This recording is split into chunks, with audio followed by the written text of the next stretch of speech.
ये जो आपने क्रैश कोर्स किया है, क्रैश कोर्स करने के बाद आपको आइडिया हो जाएगा कि आपने सेंटेंसेस कैसे करने हैं, आपने बोलना कैसे है, बेसिक लेवल पे डेली लाइफ में क्या कन्वर्सेशंस होती है। ये अगर आपने ग्रामर ये क्रैश कोर्स कर लिया है, you should be able to do this. Chapter 6 and onwards हम इस वीडियो में पढ़ेंगे, और 1 से 5 तक हमने लास्ट वीडियो में पढ़ी थी। You should definitely watch that video before coming to this video. Chapter 6 में हम पर्सनल, पोजेसिव, इंडेफिनिट, रिफ्लेक्सिव, सब प्रोनाउंस के बारे में पढ़ेंगे। ठीक है, जितने भी प्रोनाउंस है जर्मन में, उन सब प्रोनाउंस के बारे में पढ़ेंगे। Now let's first revise how many pronouns do we already have in German. We have ich, which means I. Du means तुम. Er, he, sie, she, es, it, wir, we, er, you, plural लेकिन informal. जी का मतलब दे, और एक आखिरी हमारे पास है जी, आप, मतलब यू का फॉर्मल, तुम का, दू का फॉर्मल। नाउ हमारे पास पोजेसिव आर्टिकल्स हैं। ठीक है, what are possessive articles? Possessive article यानी वो प्रोनाउन जो पोजेशन को शो करे। जैसे मैं कहती हूँ इश, या this is mine handy, that is my phone. इश का होगा माइन या माइना। माइन मैस्कुलिन और न्यूट्रल में, माइना फेमिनिन में। दू का दाइन, दाइना। Er, sein, seine. He, his. Sie, she, ihre. Ja, ihr, her. This is her phone. Das ist ihr Handy. उस तरह es का, it का, its, sein, seine. Wir, wie, unser, unsere. Wie, हम, unser, unsere, हमारा. Ihr, तुम, euer या eure, तुम सबका. Sie, de या वो सब, ihr, ihre, उन सबका। जी, आप, ihr, ihre, आप या आप सबका।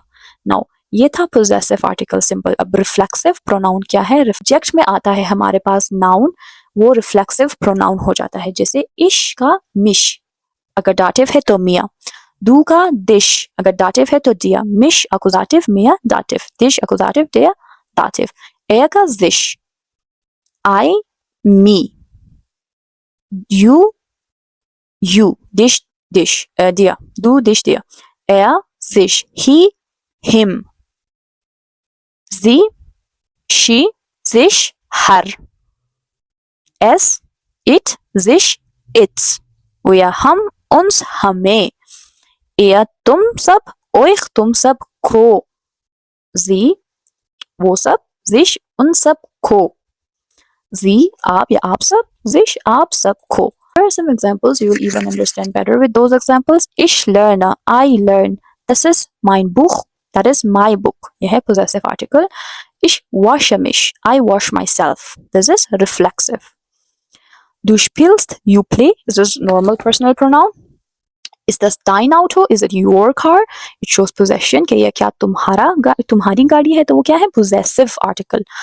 Du wäschst dich. You wash yourself. Er arbeitet, he works, normal pronoun. Das ist sein Hund, that is his dog, possession को show कर रहा है। और reflexive में er freut sich, he is happy. he is happy with himself, मतलब अगर इसको literal meaning में लेना चाहते हो, but he is happy. Now personal pronoun क्या है? Who, कौन कर रहा है, क्या कर रहा है? वो ईश हो सकता है, दू हो सकता है, मैं हो सकती है, तुम हो सकते हो, वो लड़का हो सकता है, वो लड़की।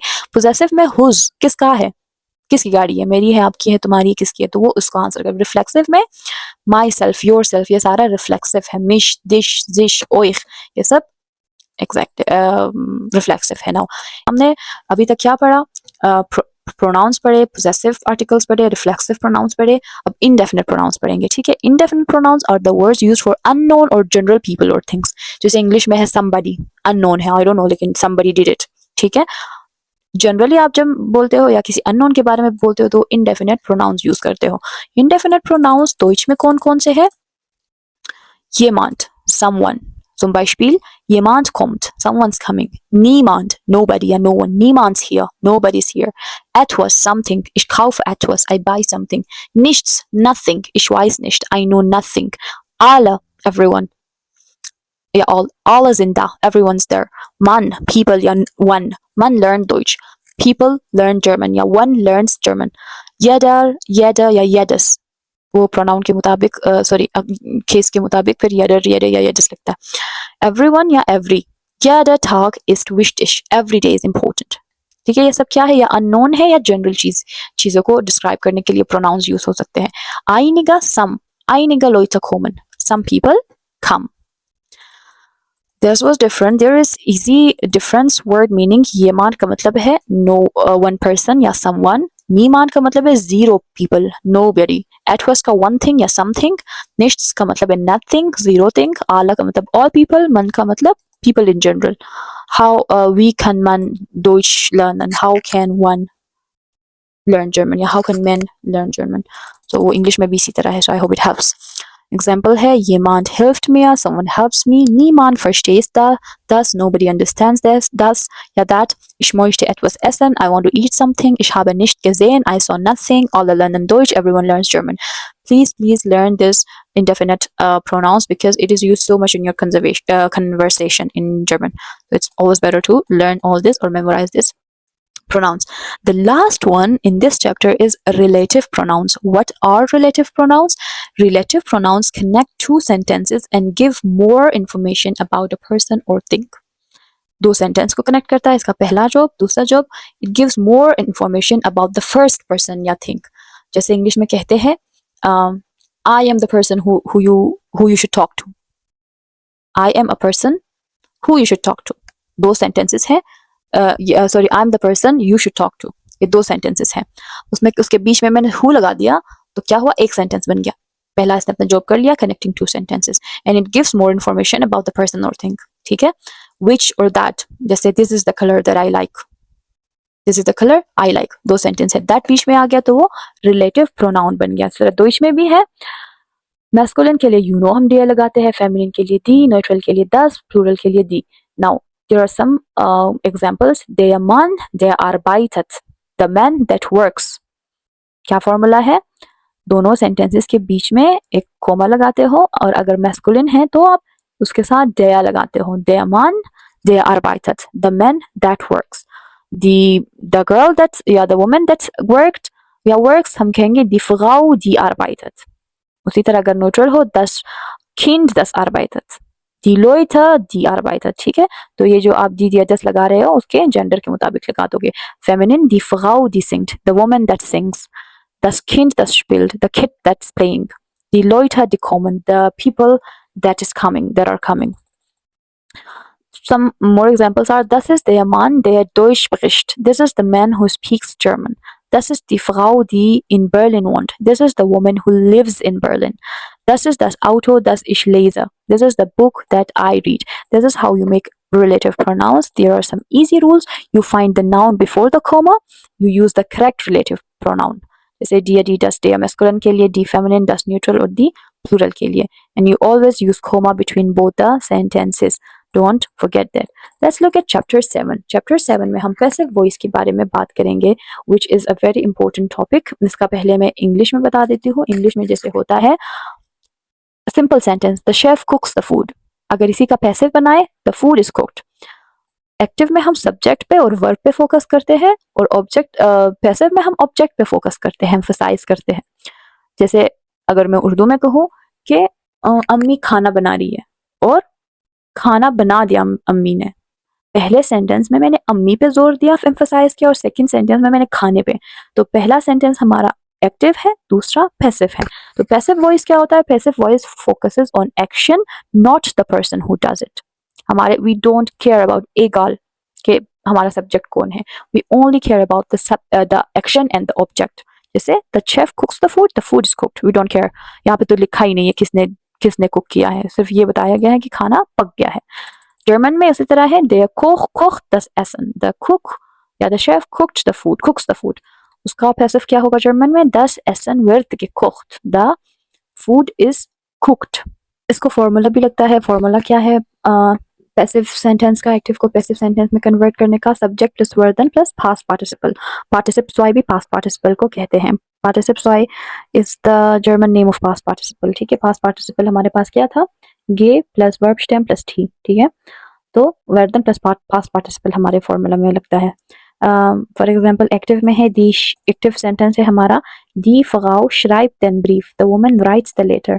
इसका पैसिव क्या होगा? The letter is written. Der Brief wird geschrieben. The letter is written. ठीक है, यहाँ पे we don't care about the subject who did write the letter, only we care about the object and the our verb. main verb active है. Next sentence में men baut das Haus. Men या people build the house. The house is built. Das Haus wird gebaut. The house is built. Now present tense का formula active को passive voice में change करने का है. Subject plus werden plus पार्टिसिप zwei. Das Auto wird repariert. और अगर वही पास्ट टेंस में हो के the car was repaired, the car, ये सेंटेंस का मतलब car is repaired, was repaired, has been repaired. ठीक है, सिंपल फॉर्म में. पास्ट में सिंपल पास्ट टेंस में वही werden wurden हो जाएगा. wurden plus past participle plus rest of the sentence. Das Auto wurde repariert. The car was repaired. Perfect में ist plus participle zwei plus wurden. Perfect में थोड़ा different है. Das Auto ist repariert worden. The auto या the गाड़ी या the car has been repaired. ठीक है? The car has been repaired. Please memorize this formula so you understand, you are able to make sentences. Now अभी आपको ये जहन में होगा कि हमने तो पार्टिसिप स्वाई कहा था. पार्टिसिप स्वाई या पास्ट पार्टिसिपल हमारे पास क्या है? गे प्लस वर्ब स्टेम प्लस टे. तो ये हमारे पास गे कहाँ पे है? ये तो गे रिपारियत होना चाहिए. ठीक है, ये गे रिपारियत इसलिए नहीं है, जर्मन में जिस वर्ब के आखिर में ई गन लगेगा, जैसे रीगन, जिस जर्मन वर्ब के आखिर में ई एन लगता है, ई रन लगता है, ई गन लगता है या ई रन लगता है, उस पे गे नहीं लगता. ठीक है, ये एक बात थी जो मैंने आपको बता दूं, आप कंफ्यूज ना हो, इस वजह से ये रूल है, एक एक्सेप्शन है. Some more examples are das Essen wird gekocht, the food is cooked, die Tür wird geöffnet, the door is opened, das Auto wird verkauft, the car is sold. This is how you make active voice to passive voice. Chapter 8 में हम conjunctions के बारे में पढ़ेंगे. What are conjunctions? Conjunctions are words that connect two sentences. दो sentences को मिलाने का काम होता है conjunctions का. जैसे इंग्लिश में है I am tall but you are taller. I am tall but you are more beautiful. मैं लंबी हूँ लेकिन तुम ज्यादा प्यारी हो. ठीक है, तो वो जो but है, I am tall, you are beautiful, इन दो सेंटेंस को मिलाने का काम कर दिया. बट ने तो वो हमारा कंजंक्शन वर्ड है बट. जरा दोइश में भी है and, und, but, aber, because, while और oder. Und, aber, while, oder. They are conjunctions in German. Examples देखते हैं und का. Ich lerne Deutsch und English. I learn German and English. Oder और möchtest du Tee oder Kaffee? Would like to drink tea or coffee. Aber ich bin müde, aber ich arbeite. I am tired, but I work. Then ich bleibe zu Hause, denn ich bin krank. I remain या I stay at home because I am sick. D-E-N-N का मतलब भी then है. W-E-I-L, while का भी मतलब because है. Sorry, then का मतलब भी because है, while का मतलब भी because है. Ich lerne Deutsch while ich in Deutschland lebe. I learn German because I live in Germany. Now दोनों का मतलब because है, लेकिन सेंटेंस फॉर्मेशन थोड़ी सी डिफरेंट है. while, thus और when की कैसे डिफरेंट है? जब आप then because यूज करते हो, because के लिए then यूज करते हो, तो आपका सेंटेंस नॉर्मल है because I am sick. Sentence ich bin sick, I am krank. लेकिन अगर आप while यूज करते हो तो आपका जो krank है वो जो आपका bin है वो आखिर में चला जाएगा और krank बीच में आ जाएगा. while ich krank bin. ठीक है, हमारा जो वर्ब है वो आखिर में चला जाएगा, जिस सेंटेंस में है ich lerne Deutsch, I learn German while ich in Deutschland lebe because I live in Germany. ich lebe in Deutschland होना चाहिए था, लेकिन lebe आखिर में चला गया क्योंकि while का रूल है. जब while, thus और when आता है तो हमारा जो वर्ब है सेकेंड सेंटेंस का, इस सेंटेंस का जो वर्ब है वो आखिर में चला जाता है. यही इसके लिए अगर मैं then यूज करूँ, ich lerne Deutsch, then ich lebe in Deutschland. I learn German because I live in Germany. तो lebe then के then के बाद आ गया. बट जब आप while यूज करते हो तो वो आखिर में चला जाता है, ये डिफरेंस है. Does that ich weiß dass du kommst. I know that you come. या you'll come. When, if या when. Ich komme, wenn ich Zeit habe. I will come if I have time. या when I have time. यहाँ पे भी same है, ठीक है. When, does और while के केस में हमेशा वर्ब आखिर में चला जाता है. अदरवाइज जिस तरह सेंटेंस नॉर्मली बनता है जर्मन में, उसी तरह बनता है वर्ब सेकंड पोजीशन पे हर सेंटेंस में. Now the word order rule. Normal conjunctions वही बात हो गई जो मैंने ऑलरेडी कर दी है. und, oder, aber, denn में sentence order does not change. जैसे ich lerne Deutsch und ich spreche English.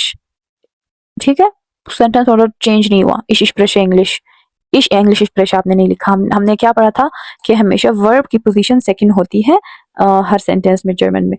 तो यहाँ पे भी वही हो रहा है, subject plus verb, subject plus verb, no changes in the order. But subordinating conjunctions, इनको while, thus और when को हम सबऑर्डिनेटिंग कंजंक्शंस कहते हैं. What happens here is verb goes to the end. जैसे conjunction plus subject plus rest of the sentence बीच में और वर्ब आखिर में आएगा. Example, ich bleibe zu Hause, I remain at home while ich krank bin. क्या होना चाहिए था, ich bin krank, लेकिन ich krank bin हो गया है क्योंकि हमारे पास सबऑर्डिनेटिंग कंजंक्शन है, नॉर्मल कंजंक्शन नहीं है. सबऑर्डिनेटिंग कंजंक्शंस क्या है हमारे पास, while, thus और when. I stayed home because I'm sick. Ich weiß, dass kommt. I know that is coming. Ich lerne Deutsch. Ich lerne, wenn ich Zeit habe. I study when I have, या if I have time. Chapter 9 में हम वेक्सल preposition पढ़ेंगे. वेक्सल preposition और डस harp etcetera के बारे में पढ़ेंगे. डस harp का मतलब है दैट्स व्हाई, और वेक्सल प्रेपोजिशन को कहते हैं two-way prepositions.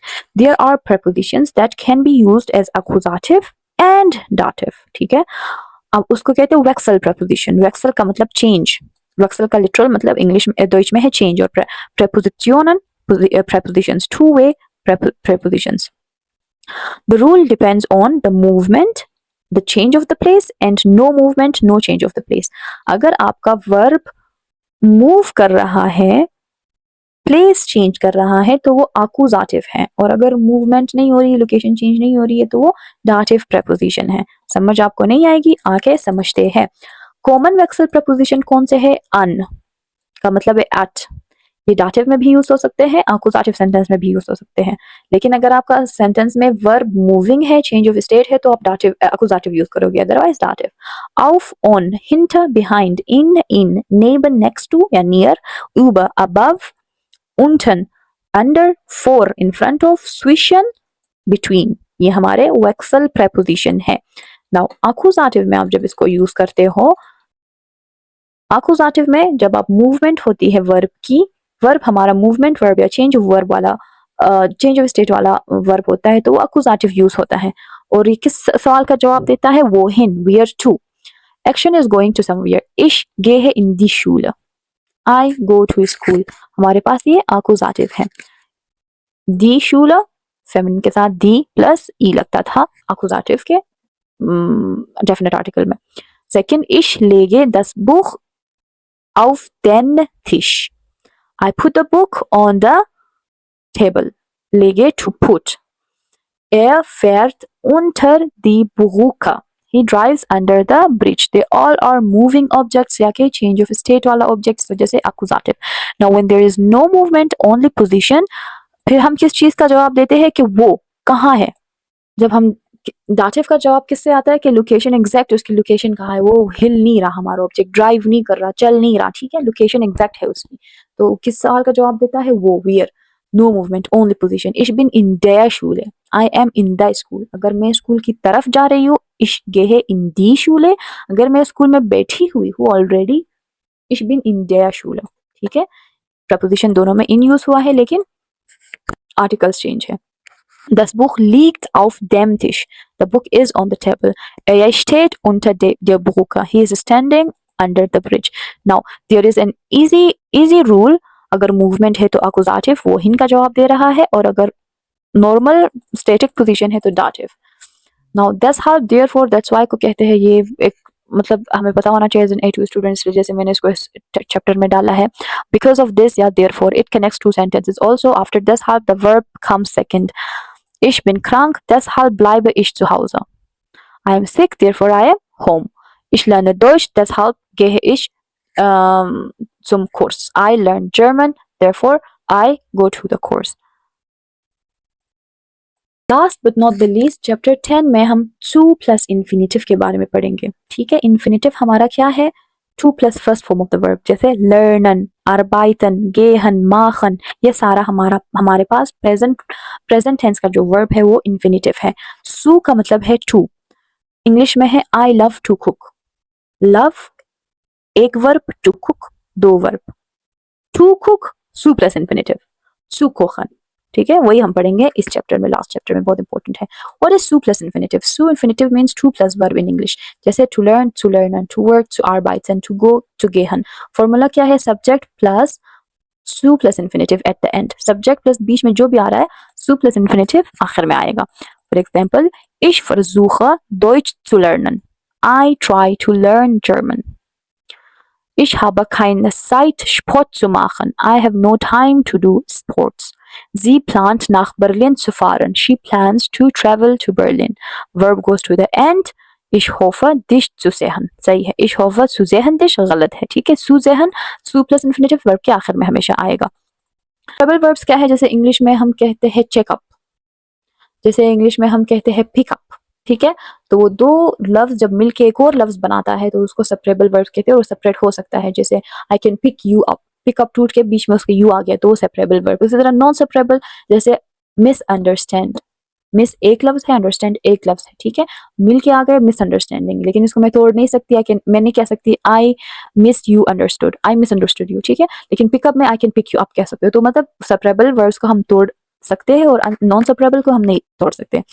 Zu goes between the separable verbs, जैसे aufstehen to wake up, aufzustehen। stehen का मतलब है to stand, लेकिन aufzustehen का मतलब है to wake up। Ich versuche früh aufzustehen. I try to get up early. Here are some more examples. Versuchen, I try. Ich versuche Deutsch zu lernen. I try to learn German. Ich hoffe, dich zu sehen. I hope to see you. Ich plane nach Berlin zu fahren. I plan to drive to Berlin. Ich beginne Deutsch zu sprechen. I start to speak German. This was German A2 complete crash course. I hope आपने video पूरी देखी है, आपको समझ आई है, and I hope it helps you.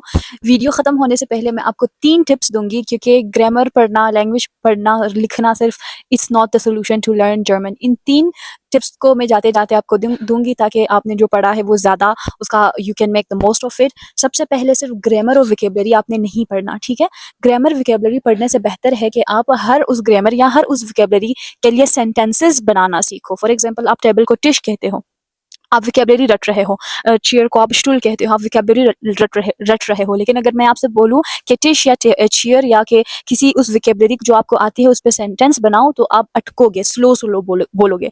सो बेहतर यह है कि ग्रामर और विकेबलरी रटने से बेहतर है कि आप उस ग्रामर और वोकेबलरी पे अपने सेंटेंसेस बनाओ। ठीक है, फॉर एग्जांपल परफेक्ट टेंसेस है, आपको फॉर्मूला आ गया है, पता है क्यों यूज होता है, कब यूज होता है, लेकिन आप सेंटेंसेस बनाओ, क्योंकि सेंटेंसेस फॉर्मेशन ही that leads to fluency in any language. Second tip मेरा ये है कि जर्मन बोलना और सुनना डेली अपनी हैबिट बनाओ। डेली अगर नहीं भी कर सकते तो एटलीस्ट हफ्ते में 4 दिन या 5 दिन आप 15 से 20 मिनट जर्मन सुनोगे या बोलोगे खुद, वो भी बेहतरीन होगा आपके प्रैक्टिस के लिए। सबसे पहले तो आप अपना इंट्रोडक्शन इस तरह बनाओ कि आपको रटना, कहीं पे भी आप जाओगे आपका इंट्रोडक्शन आपसे पूछेंगे, तो आप अपना परफेक्ट इंट्रोडक्शन बनाओ, उसको रटो और रोज उसको बोलो। उसमें वोकैबुलरी चेंज कर सकते हो वो करो, या फिर आप पॉडकास्ट सुनो, या कि जो इंस्टाग्राम पे, टिकटॉक वगैरह पे व्लॉगर्स है या कि इन्फ्लुएंसर्स है, कभी मेकअप करते हुए वो बात करते हैं या कि कुछ कुकिंग करते हुए वो बात करते हैं, 1 मिनट 30 मिनट्स की 30 सेकंड्स की वीडियो होती है, वो देखो कि ब्रेन को पता हो कि this is not an alien language, वो उसको ग्रैस्प करेगा फिर स्लोली।